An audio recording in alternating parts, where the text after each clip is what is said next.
So good day mga kamatik, no? Andito na ulit si Pops Josh, ang ating part 2 sa ating Hyundai Starex, no? Ni Sir Dom. So ayan, ililinis natin ng block para syempre maganda ang lapat ng gasket, no? Huwag na natin patagalin, linisin na natin. Tapos after ng intro nito, salpak na natin yung head sa ibabaw para makita na agad natin yung fitment. So yan guys, stay tuned muna tayo. Linis, pipinturahan yung gasket para mas maganda lapat. Tapos ayos na.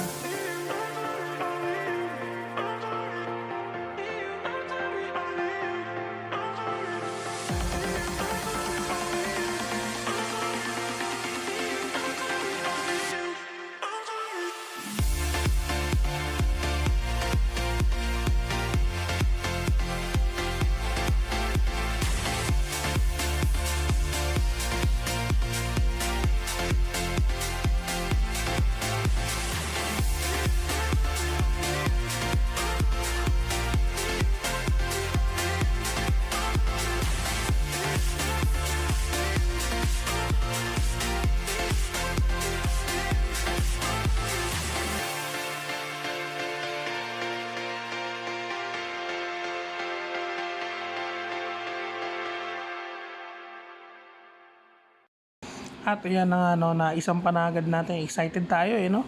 Kinabit na rin natin yung intake manifold para syempre pagkahigpit dito, mga accessories na minimal na lang, camshaft, yung mga hydraulic na nakalagay dyan sa may camshaft at sa barabola, para isang salpakan na lang guys. Pag sinalpak naman natin yung camshaft, for sure, syempre may timing mark naman yan. Meron yung dalawang bilog sa ibabaw, so may marka yun na yun yung pinaka timing niya na naka top dead center tayo. Yung crankshaft pulley naman, yung sa paglilinis kanina, hindi na natin binago yun. Minake sure natin na naka top dead center na rin yun, naka tamang fire yon, para hindi na rin tayo malito pagkakabit ng timing chain. Medyo matagal ang proseso kaya hindi na natin masyadong nabidyohan, pero ito sinisigurado natin yung lapat ng ating head walang singaw, dahil yan ang isa sa mga pinakamasasela na ginagawa syempre, lalo na pagka top overhaul. So yan, kitang kita naman natin na paiba-iba yung sequence, no. So meron pa tayong final na paghihigpit nito na talagang XX natin tong hinigpitan, at hindi na natin masyadong pinakita sa video dahil masyadong matagal at masyadong mahaba. Kaya yan, diba? Ganun lang kabilis, naikabit na agad yung timing chain kasi yung mga oras na yon, lililinis din natin yung ating timing chain at saka yung cover, para naman hindi maamos at madungis ang ating makina para paglalagay ng langis na bago. Yun. So ayos na, hipitan na lang to, tapos yung mga injector ilalagay na natin. Ayos ba? Yun, no? Konti na lang. So ito na nga, no, yung last natin dito sa ating Starex, no. Nakikabit na lahat ng accessories. Ito yung heater plug, kasi hindi pwedeng hindi papalitan at nagkatama na yung mga piston noon.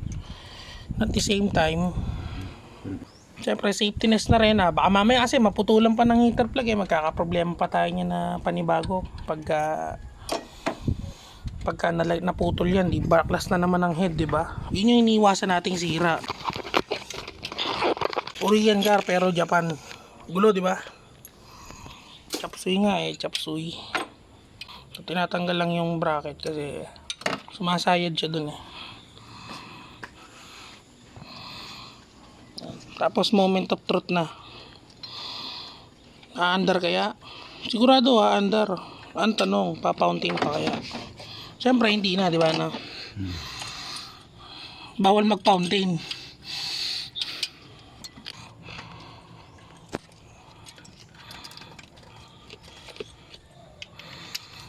Diba? Hindi sure ball na walang mapuputol na glow plug kasi bago lahat. So tama higpit lang kasi pamaputol, no? Tama lost thread. Mas masakit sa ulo yun. So all goods na. Saan na yung bracket na to? Oh, yan. Moment of truth tayo sa ating Starex. Sana po may konti pang leak na nakita kami, pero ang sana ito ay walang problema sa head. Start ko na tong tools sa baba, wala na. Diesel. Start na.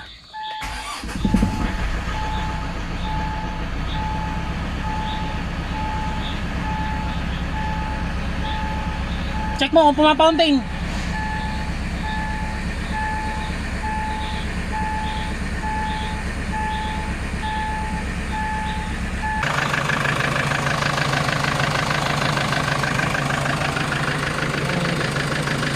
Pero wala ng fountain.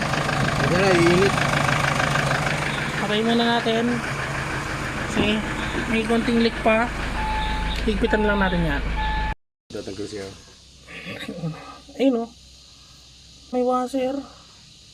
Ha? Dami clip. Tanggalin mo muna yung ano. Ano? Yung washer ng dati. Yes. Ay, meron yung flash Hindi light. pa rin. Ayun o, yung washer o. Hindi, nandun yung washer sa loob. Buo siya. Ayan guys, another successful job no kay Sir Dominic Beltran. And sa kanila Sir Marvin, sir, thank you very much no. Ating Hyundai Starex no, ayos na. Yan. Ganda ng temperature oh. Grabe.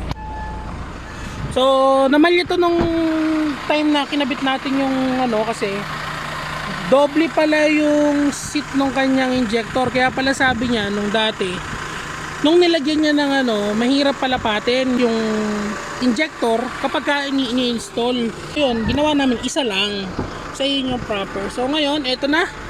No?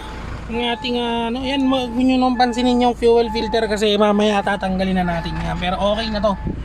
No? So, yan. Maraming salamat guys sa inyong panonood sa suporta no? Send stars para po mas marami tayong matulungan. Syempre, alam niyo naman po tayo, simple lang yan. So Hyundai Starex, ayos na. Top overhaul, overheating issue at pressurized ang kanyang radiator. Ngayon, okay na yung temperature. Kaya na pa ito umaandar. Siguro may mga may isang oras na. Yan, nakatigil lang siya dito kasi may ginawa kaming isa, yung kay Sir Marvin na Outlander. Yan. So ngayon, okay na. Yun, sarap. So guys, maraming salamat sa inyong panonood. So please don't forget to subscribe to our YouTube channel. Follow na rin yung ating page sa Facebook, Auto Transmission from the South by Pops Josh. Tapos yung ating TikTok para mas marami tayong matulungan guys. So yun lang guys, maraming salamat sa inyong panonood. So peace out and God bless po sa inyong lahat. Ayos na ang ating Hyundai Starex.